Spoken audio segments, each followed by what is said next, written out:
Hey Clayton, got a quick question for you. So I'm new to real estate. I've been going through anything and everything I can get my hands on the past couple of months and getting my feet wet.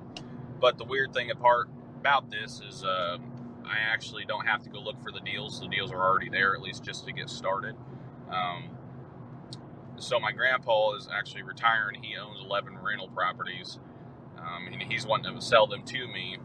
But my really good friend for the past couple of years, he actually owns 20 rentals, and me and him have been going back and forth and talking, and we're looking at possibly doing a partnership.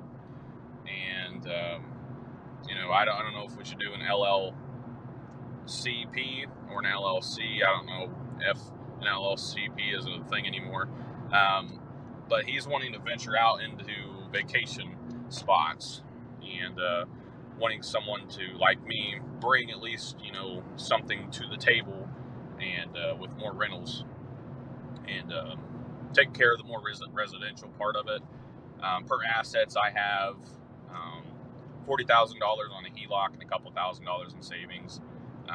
My perf system I can't touch, so I was wondering if you could help me out. If it would be a good idea to go into a partnership or just stick with my grandpa rentals and then just start from there on my own instead of a partnership. Thanks. Great question. Friendship, it can be a really tricky thing. And, I'm not a financial advisor, but I would certainly say I'm also not a lawyer. So if this was something you were considering, I would definitely speak to a lawyer on partnerships, forming this and structuring this. Okay. Because we did a video a few years ago. We'll link it up in the show description here about creating partnerships, and what that looks like.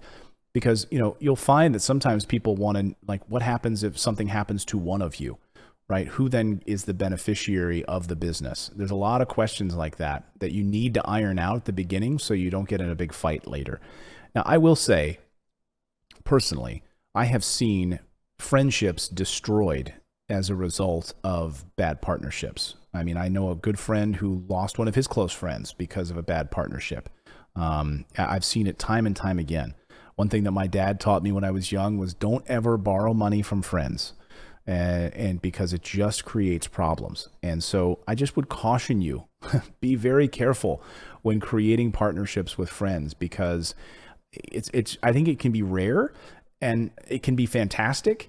It can be rare that you have problems. It can be, and the upside is that it can be fantastic if you create a business together. But just make sure you have the legal structures in place so there's no questions later on as to what happens when and if this particular thing happens. And then ultimately, I would want to know, like, what are your goals? He sounds like he's sort of dictating what he's interested in, and he wants you to do this, and he wants this. Well, what do you want, Austin? Like, what are you excited about? Like, is your gut telling you to maybe start small? Is your gut telling you to take on these properties from your grandfather? And by the way, can you do seller financing with your grandfather? Because otherwise he's going to pay capital gains taxes on these properties. And if you explain to him the value of him doing seller financing, even setting up even if he's older, it doesn't matter, setting up a 30-year note for you as his grandson, and then that wealth then those 30-year notes get handed down to his family. He might pass away, probably before the 30 years is up. I once did a deal with a woman who was 88 years old. She was a savvy real estate investor. And she even said to me, I'm willing to do seller financing. Why? Because she knew that she'd pay a boatload in capital gains unloading these 8 properties that she had. And there she could then hand these 30-year notes down to her children, right? And so they would hand down, and she then wouldn't have to pay all the capital gains taxes as she passes away on these properties. And it would spread it out over a number of years where she's making profit, and now her children are making profit over a number of years rather than a condensed amount of time. So that's one way to do it, and approach your grandfather. I would suggest you have that conversation with him rather than him just like sort of blanketly selling you the properties, and then he has all this tax liability that he has to deal with. Plus, it's all in the family, so he might be more inclined to do that anyway. It just makes more tax sense. And if he's a loving grandfather, it makes that kind of sense too. So I can't tell you one way or the other. Vacation can be a very tricky. It's, if you don't have experience in it, it can be very lucrative, but it's a beast all to its own to start moving away from something that you know and you've done well to moving into an entirely different area that you don't know well, and you're starting from the ground up.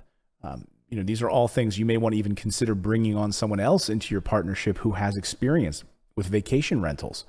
Because if the two of you don't know anything about vacation rentals, that can also be, a pretty heady experience. The two of you are now coming together. You both don't know anything about vacation rentals, and a little clashing could happen here. So I'm just trying to put out the warnings. I've seen these things happen before with partners, and I just want to caution you in the right ways to be protected with this process. But again, at the end of the day, I think just sitting down with yourself, if you're married or whatever, just sit down and write out your goals. Like, what do you feel more comfortable doing right now? Going into vacation rentals or taking on these 11 properties? And maybe it's none of the above. Maybe it's you don't want to deal with the headache of being a real estate investor at all, and you want to, run another career and have sort of passive investments that you're not actively involved with. So that's something else to think about as well. Anyway, I hope I maybe started getting your brain thinking in different ways there, Austin. If you have any questions, please feel free to reach out to us. Just go to morrisinvest.com/Clayton. You can leave us a voicemail question, and we will attempt to answer it here on the show. Try to keep them to about 30 seconds or less if you can. Now, go out there, take action, become a real estate investor. I believe it's the number one way to build wealth. We'll see you next time, everyone.